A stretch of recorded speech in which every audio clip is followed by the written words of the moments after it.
Aha, bonjour, minawa, ginawa, gakinawiyam, ni janishinabig, minawa, nindinoy maganak. Welcome back to another episode of Ojibwe Language Table with me, Wes Jourdain. Lesson 118, Bodily Functions, Part 2. So part 1, we talked about some fart phrases, okay, because that's part of everyday conversation. And today is just a quick lesson. I picked a word out of the Ojibwe People's Dictionary under the Boogadi, Boogadi, and picked a phrase that was under there from the late Misquaniquid Eugene Stillday. So today we're going to take a look at that word after our self-introduction. Bujuga Kinawea, West Jordan Indigenicas, Gidiga Benesi Indigo, Magizine Indu de Mesqua Gamiwi Zaga Ikaling Nindu and Juba, Ga Asanita Cognenda. All right, so let's take a look at that phrase. It says Ogi Majimaman and Yuga Pugidinid. Ooh, tricky one. Ogi Majimaman and Yuga Pugidinid. All right. He didn't like the smell of the person who farted. And I referenced ES, which is Eugene Stilde. Ogi Majimaman and Yuga Pugidinid.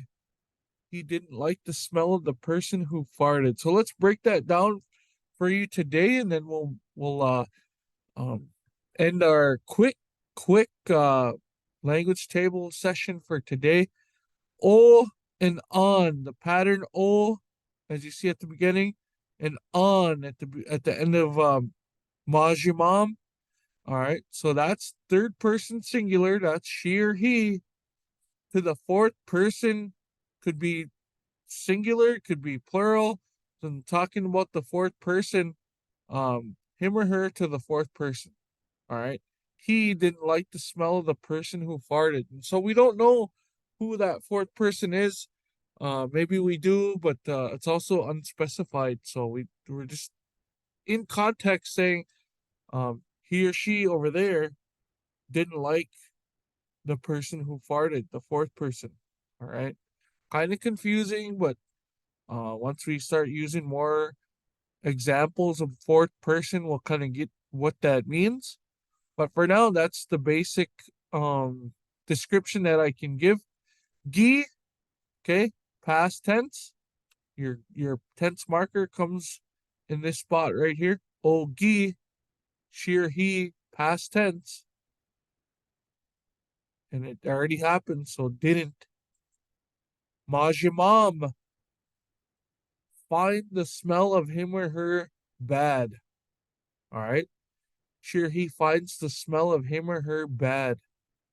So she or he is third person, and then him or her, so she or he finds him or her to smell bad. All right, so that's the fourth person. In you is a I don't know how you say it, demonstrative pronoun. Those animate obviative. Okay, talking about those animate beings and or being. Okay, talking about one. They didn't smell like the smell of the person. Okay, in you, the person. And then ga, tense or a mode preverb, relative tense under initial change. And so this is a lot of jargon. This is a lot of Englishy stuff that's in the People's Dictionary that I just pulled out. And at some point, we'll realize what most of this means. To me, it's a little vague. I'm still learning a lot of these descriptions under each words and each of these beginnings and things in a dictionary. So tense or mode preverb, relative tense under initial change. So what this means is ga is acting as while, as, or someone. All right. So in this case, we have ga pugidinid, while, as, someone, who, something that, or the one who. We'll always kind of use that reference to those. And then boogadi changed to pugadi or pugid because of the initial consonant change after the tense. All right, I'm pretty sure that's what's happening there. And then nid is specifying the fourth person singular. Who did nid? Nid is the fourth person. We don't know who that fourth person is, but it's whoever the third person don't like, that's the fourth person. All right.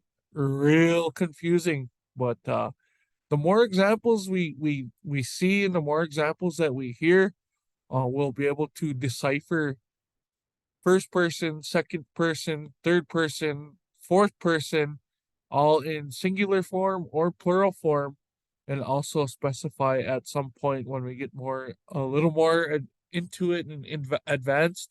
We'll start talking about unspecified objects and unspecified beings and stuff like that. But for now, I'm gonna leave it at that. Ogimaji mama ninyu ga pugidinid. He didn't like the smell of the person who farted. And that's coming from Eugene Stilday in the Ojibwe People's Dictionary. And I'd like to thank Eugene for his contribution to a lot of the Ojibwe language that's provided in the People's Dictionary, and to also all the elders who contributed to their piece in developing the Ojibwe language, Ojibwe People's Dictionary, along with all the authors, all the editors, all the people who sat down and recorded elders and spoke of, um, you know, was able to translate and to transcribe a lot of the stuff that our elders provided. So someday maybe that's something you want to do is you want to transcribe elders. I know someday I want to get to that point to where I'm able to find some time to sit down with elders, sit down with first speakers, and just record and ask questions and do a lot of stuff like that. So in the meantime, I bring this to you. Thank you for watching our episode today. Miigwech Bizindawieg, Minawa, Miigwech Kikanawaban Dameg. Thank you for listening and thank you for watching. Gigawabamin and Minawa. I will see yous again. All right, Miigwech Bizindawieg. Have a good one.